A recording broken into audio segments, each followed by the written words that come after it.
গত 15 বছর ধরে এরকম গুম খুন নির্বাচনকে হাইজ্যাক করে তারা ক্ষমতায় ছিলেন।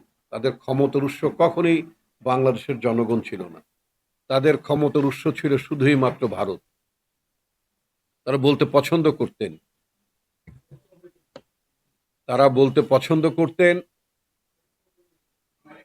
করতেন দিল্লি আছে তো তারা আছেন। ওবায়দুল কাদের আওয়ামী লীগের সাধারণ সম্পাদক, এটা আমার কথা বলছি না। অর্থাৎ আমি তাদেরকে অ্যাকিউজ করছি না, তাদেরকে তাদের উপর দোষ চাপাচ্ছি না। তারা যেটা নিজেরা বলেছেন সেটা হচ্ছে যে ওবায়দুল কাদের সাহেব বলেছিলেন যে দিল্লি আছে তো আমরা আছি, আমরা আছি তো দিল্লি আছে। তারপরে বলতেন দিল্লির সাথে সব ফয়সালা হয়ে গিয়েছে। অর্থাৎ তাদের ক্ষমতার উৎস ছিল দিল্লি। তো দিল্লিকে যদি ম্যানেজ করা যায় তাহলে তারা ক্ষমতায় থাকতে পারবেন। তারা কখনোই বাংলাদেশের জনগণকে ক্ষমতার উৎস মনে করেননি। অথচ গণতন্ত্রের প্রধান শর্ত হচ্ছে জনগণই হচ্ছে সকল ক্ষমতার উৎস। জনগণ হচ্ছে প্রজাতন্ত্রের মালিক। জনগণ যে প্রজাতন্ত্রের মালিক না, এটা শেখ হাসিনা বারবার এই বিনা ভোটের মধ্যে ক্ষমতায় থেকে জোর করে ক্ষমতা থেকে প্রমাণ করেছেন যে প্রজাতন্ত্রের মালিক আসলে জনগণ নয়। সে কিন্তু এই প্রজাতন্ত্রের মালিক বানিয়ে দিয়েছিলেন ভারতকে। আমরা নামে মাত্র স্বাধীন ছিলাম। আমরা বলতে পছন্দ করতাম, বলতে ভালোবাসতাম, কারণ আমাদের ভালোবাসা আবেগের জায়গাটা তো আমাদের মুক্তিযুদ্ধ। আমাদের আবেগের জায়গাটা তো এখানে ৩০ লক্ষ মানুষের প্রাণ যারা জীবন দিয়েছেন, এত ত্যাগ, এত রক্ত, এর বিনিময়ে তো আমরা বাংলাদেশটাকে স্বাধীন করতে পেরেছি। বাংলাদেশটাকে আমরা কেন স্বাধীন করলাম? কারণ যে কাঠামোর মধ্যে আমরা পাকিস্তানের মধ্যে ছিলাম, সেই কাঠামোর মধ্যে আমাদের অধিকার প্রতিষ্ঠিত করা সম্ভব ছিল না। ভোটের অধিকার প্রতিষ্ঠা করা সম্ভব ছিল না, গণতন্ত্র প্রতিষ্ঠা করা সম্ভব ছিল না, মানবাধিকার ছিল না। সেই জন্য তো আমরা পাকিস্তান থেকে আমরা সরে এসে আমরা বাংলাদেশ জীবনের বিনিময়ে, জীবন বিসর্জন দিয়ে আমরা বাংলাদেশ সৃষ্টি করেছি। এই বাংলাদেশ সৃষ্টির পেছনে কিন্তু ভোটের অধিকার ছিল। ৭০ যে নির্বাচনটি হয়েছিল, সেই ৭০ নির্বাচন যদি তৎকালীন পাকিস্তান সরকার যদি মেনে নিত ফলাফল, তাহলে কি আমাদের মুক্তিযুদ্ধ পর্যন্ত যেতে হতো? নিশ্চয়ই যেতে হতো না। তো সুতরাং ভোটের অধিকার একটা গুরুত্বপূর্ণ বিষয়। আরেকটি কথা আমি মনে করিয়ে দিতে চাই বর্তমান সরকারকে এবং সরকারের কিছু সরকারের সমর্থক বা সরকারের সাথে যারা আছেন তাদের উদ্দেশ্যে। তারা এখন একটা কথা বলতে পছন্দ করেন, বলে বেড়ান যে আগে বিচার হতে হবে, আগে সংস্কার হতে হবে, তারপরে ভোট। আমার মনে হয় তারা পৃথিবীর গণঅভ্যুত্থান ইতিহাসটা তারা জানেন না। দেশে দেশে পৃথিবীর বিভিন্ন জায়গায় যে গণঅভ্যুত্থানগুলো সংগঠিত হয়েছে, গণঅভ্যুত্থানের পর একটা নির্বাচিত সরকার আসে। ১৯৭০ সালে বাংলাদেশে, অর্থাৎ তৎকালীন পূর্ব পাকিস্তান, পশ্চিম পাকিস্তান, উভয় পাকিস্তানের থেকেই কিন্তু জনগণ আইয়ুব খানের বিরুদ্ধে তারা খেপেছিল। আইয়ুব খানকে তারা উচ্ছেদ করেছিল। আইয়ুব খান ক্ষমতা ত্যাগ করতে বাধ্য হয়েছিল। কিন্তু ৬৯ সালে গণঅভ্যুত্থানের পরে, তার পরের বছর ৭০ সালে একটা নির্বাচন হয়েছিল। কারণ গণঅভ্যুত্থানের পরবর্তী জায়গাটি হচ্ছে, তার পরবর্তী ট্রান্সফরমেশনটি হচ্ছে, রূপান্তরটি হচ্ছে নির্বাচন। আমরা যদি শ্রীলঙ্কার দিকে তাকাই, খুব বেশি দূর যাওয়ার দরকার নাই, খুব বেশি দূরে যাওয়ার দরকার নেই। শ্রীলঙ্কা এই একেবারে বাড়ির কাছেই তো মোটামুটি। সেখানে একটা বড় গণঅভ্যুত্থান হলো না?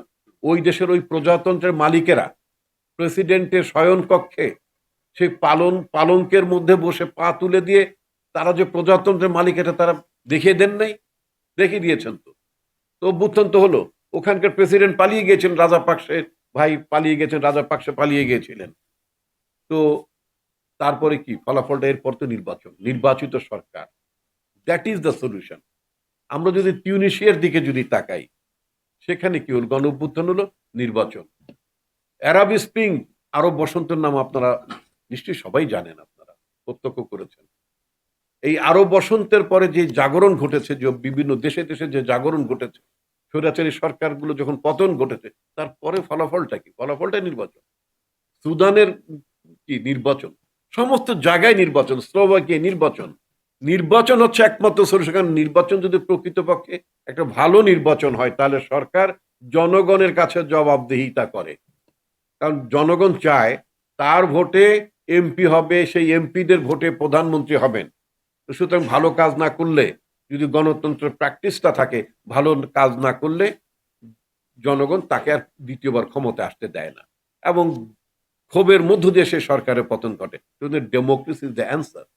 সারা পৃথিবীতে গণতন্ত্রের মধ্য দিয়ে আপনি দেখবেন যে এই যে উনি ব্রিটেনে থাকেন, আমাদের রূপম রাজ্জাক ব্রিটেনে থাকেন, আমি নিজেও মাঝে মধ্যে কালে মাঝে মধ্যে দুই একবার গিয়েছি। তো এবং পড়েছি, গিয়েছে, যাওয়ার থেকে বড় কথা যে পড়েছি, দেখেছি, ওদের বিশ্ব সিস্টেমটা আমরা দেখার চেষ্টা করেছি। অতি সম্প্রতি কতগুলো প্রধানমন্ত্রী ব্রিটেনের পরিবর্তন হলো।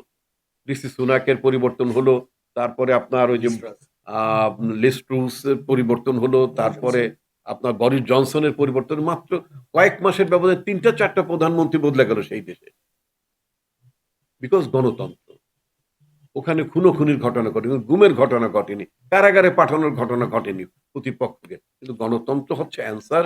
গণতন্ত্রের মধ্য দিয়ে একটা দেশে স্থিতিশীল থাকে এবং জনগণের কাছে জবাবদিহি করে। আমাদের দেশে কিছু কিছু লোক বলা শুরু করেছেন সংস্কার এবং বিচার করতে। ফাইন, সংস্কার এবং বিচারের বেলায় তো কারোর আপত্তি নাই, বিচার তো হতেই হবে। শেখ হাসিনা এত মানুষ হত্যা করেছেন, তার সাঙ্গ পাঙ্গরে এত মানুষ হত্যা করেছেন। সারা বাংলাদেশের ওয়ার্ড পর্যায়ে আওয়ামী লীগের গুন্ডা বদমাশরা যেভাবে রাস্তায় দাপিয়ে অস্ত্র তুলে নিয়ে যেভাবে নিরীহ মানুষগুলোকে হত্যা করেছে, সে হত্যাকারীদের, সেই খুনিদেরকে তো আমরা নিঃসন্দেহে আমরা রাজনীতিতে পুনর্বাসিত হতে দিতে পারি না, সেটা যার ব্যানারই হোক। বিএনপি তাদের গ্রহণ করবে, এটা আমরা আগেও বলেছি। গতকালকে পার্টির প্রেস রিলিজের মধ্য দিয়ে আমরা ঘোষণা দিয়েছি, পতিত স্বৈরাচারের কোন লোক বিএনপিতে ঢুকতে পারবে না, বিএনপিতে নেওয়া যাবে না। যাদের রাজনৈতিক দন্যতা আছে, যাদের রাজনৈতিক আকাঙ্ক্ষা আছে নতুন দল বানাবার, হতেই পারে, নতুন দল বানান, যে কোনো মানুষ নতুন দল বানাতে পারেন। এটি হচ্ছে গণতন্ত্রের সৌন্দর্য। দেশে একাধিক দল থাকবে, একাধিক রাজনৈতিক ভিন্নমত থাকবে, জনগণের কাছে যান। কিন্তু পতিত স্বৈরাচারের লোকজন নিয়ে দল বানাবেন, এই টালিবালি তো মানে বাংলাদেশের জনগণ কোনোভাবেই মেনে নেবে না। এটা খুবই লাউড এন্ড ক্লিয়ার। পতিত স্বৈরাচারের কোন সহযোগী, খুনিদের সহযোগী, তাদেরকে নিয়ে যদি কোনো রাজনৈতিক দল যদি তাদেরকে ঢোকান, তাদের বিরুদ্ধে প্রতিরোধ গড়ে তোলা হবে। এবং তাদেরকে নিয়ে যদি কেউ নতুন কোনো রাজনৈতিক দল বানাবার যদি কোনো রকম অভিলাষ থাকে, অভিপ্রায় থাকে, তাদেরকে হুঁশিয়ার করে দিতে চাই, তাদের বিরুদ্ধেও কিন্তু জনগণের ক্ষোভ বেড়ে যাবে। জনগণ ক্ষুব্ধ হয়ে তাদের বিরুদ্ধে লড়াই করবে। সুতরাং এটা আমরা একসেপ্ট করবো না। এখন বলেন বিচারের কথা, বিচার হতে হবে, সেক্ষেত্রে বিচার হতে হবে, তার সাঙ্গপাঙ্গদের বিচার হতে হবে।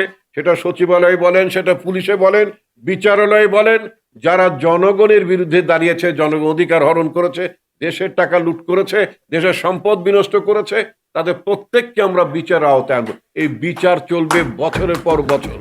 এই বিচার চলতে সময় নিতে পারে, 10 বছর, 20 বছর নিতে পারে। এমনকি শেখ হাসিনা তার পিতার হত্যাকারী বলে তাদেরকে তিনি দাবি করেছেন, তাদের বিরুদ্ধে বিচার করেন, তাদেরকে ফাঁসিতে ঝুলেছেন। ফাঁসিতে ঝুলাতে কত বছর লেগেছে? 7 বছর, 8 বছর, নিশ্চয় এরকম একটা সময় লেগেছে। এখন কি শেখ হাসিনাকে ফাঁসিতে ঝুলানো পর্যন্ত, অথবা তার সাঙ্গপাঙ্গদেরকে ফাঁসিতে ঝুলানো পর্যন্ত, অথবা তাদেরকে কারারুদ্ধ করার জন্য, রায়ের মাধ্যমে কারারুদ্ধ করার জন্য 8-10 বছর ধরে কি বাংলাদেশে অনির্বাচিত সরকার থাকবে? এটা থাকে কখনো? পৃথিবীতে কোনো দেশে আছে এটা? সেটা সম্ভব না।